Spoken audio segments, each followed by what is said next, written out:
Hello friends, good morning.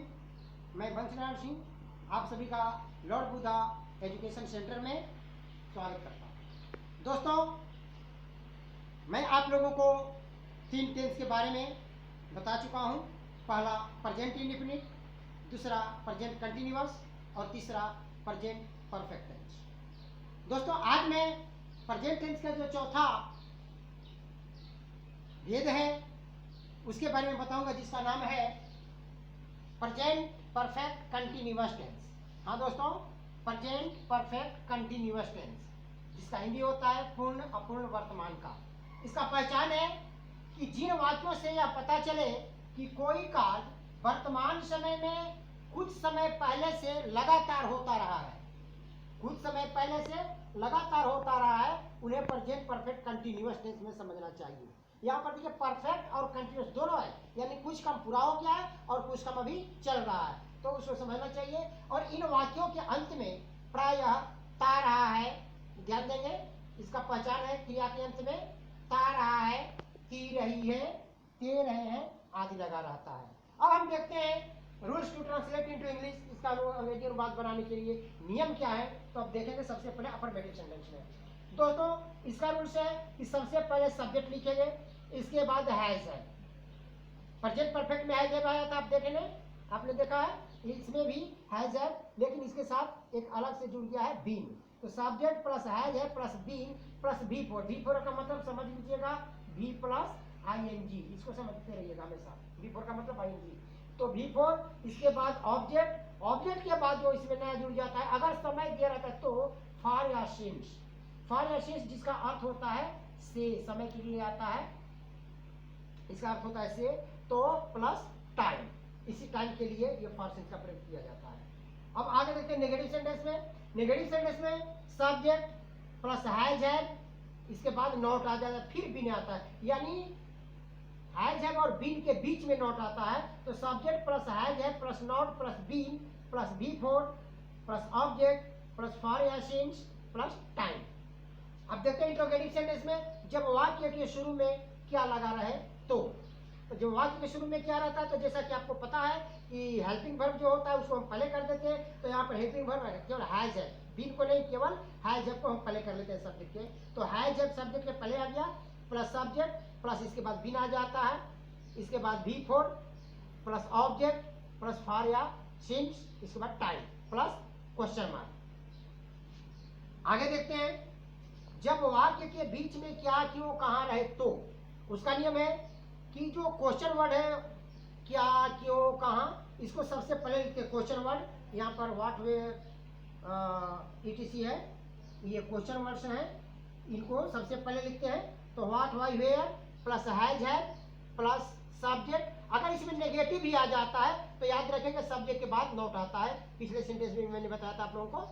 तो subject के बाद नॉट, इसके बाद been plus V four plus object plus for since plus time.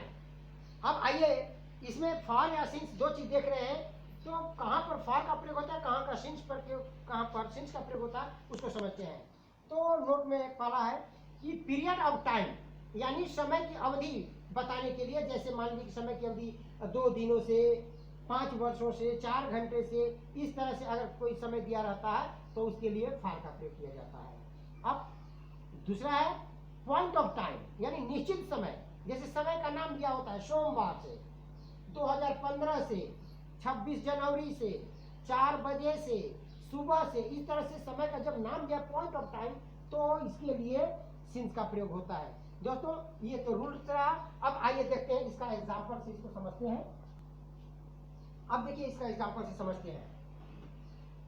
तो दोस्तों, पहला एग्जाम्पल है वह अंग्रेजी पढ़ता रहा, इसको ध्यान दीजिएगा, पढ़ता रहा है। अभी हम लोगों ने प्रेजेंट कंटिन्यूअस में पढ़ा था, रहा है रहिए में, तो उसमें था कि वह अंग्रेजी पढ़ रहा है, यहाँ पर पढ़ता रहा है, तो केवल ता का फर्क पड़ रहा है, यानी यही मुख्य पहचान है इस टेंस का। पढ़ता रहा है कहने से ये बोध होता है कि कुछ समय पहले से वो लगातार पढ़ रहा है, इसलिए ऐसा है। तो वह अंग्रेजी पढ़ता रहा है, तो इसका ही हैज बीन, ही के साथ है, कल बताया गया था, तो he has been reading English. अब यहाँ पर देखते हैं दूसरा में, मैं 2 दिनों से विद्यालय नहीं जा रहा हूँ, नेगेटिव सेंटेंस है। तो आई के साथ हैव होता है, तो आई हैव नॉट बीन, देखिए हैव और बीन के बीच में नॉट आया है, तो I have not been going to school for 2 days। देखिए 2 दिनों के लिए तो यहाँ पर फॉर का प्रयोग किया गया है, यही 2 days के लिए फॉर का प्रयोग किया गया है।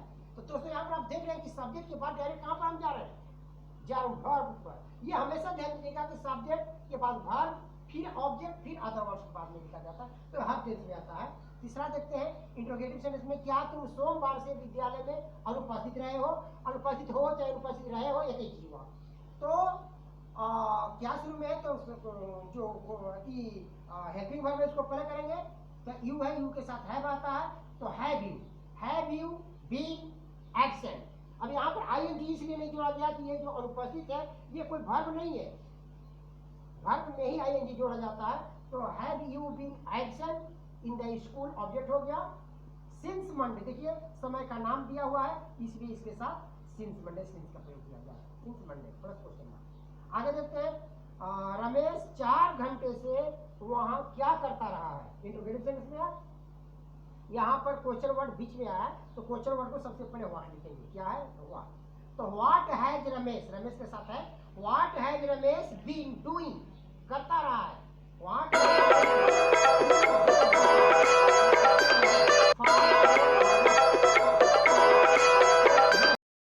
एक सेंटेंस एग्जांपल में, वह 2016 से यह काम क्यों नहीं करता रहा है, यहाँ पर क्वेश्चन वर्ड बीच में है और नेगेटिव सेंटेंस भी है, नेगेटिव भी है, तो दोनों तरफ देखते हैं वहां पर। तो वाई क्वेश्चन वर्ड पहले हो गया, हैज, इसके बाद सब्जेक्ट वह ही, इसके बाद नॉट तब भी, पहले मैंने नियम में बताया है। तो why has he not been doing, करता रहा है, दिस वर्क, यह काम, इसके बाद 2016 से, तो ये निश्चित समय का बोध कराता है, इसलिए सिंस 2016। तो दोस्तों ये आज का वीडियो आपको कैसा लगा, इसके बारे में अपने कमेंट में जरूर आप लिखेंगे, भेजेंगे, हमको सूचित करेंगे। और वीडियो अच्छा लगा तो दोस्तों इसको लाइक करें, अपने दोस्तों को शेयर करें, और अगला वीडियो आप तक जल्दी पहुंचे, इसके लिए हमारे चैनल को जरूर सब्सक्राइब करेंगे। दोस्तों आपको अंत तक वीडियो देखने के लिए मेनी थैंक्स।